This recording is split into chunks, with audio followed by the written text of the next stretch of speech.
Adolat beringlar, adolatini ochib beringlar, yuzini yorug' qilinglar, iltimos.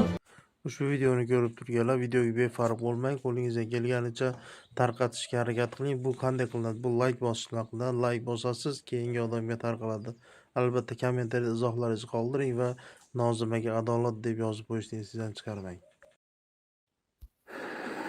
Eslatib o'taman, Koreya Respublikasi qonunchiligiga, xususan uning konstitutsiyasiga muvofiq hamda Koreya hukumati tomonidan berilgan ruxsat asosida O'zbekiston fuqarolari tomonidan tashkil etilayotgan Kim Nozima uchun adolat nomli ikkinchi mitingimiz kelayotgan yakshanba, ya'ni 3-may kuni soat 14:00 dan 16:00 gacha bo'lib o'tishi rejalashtirilgan.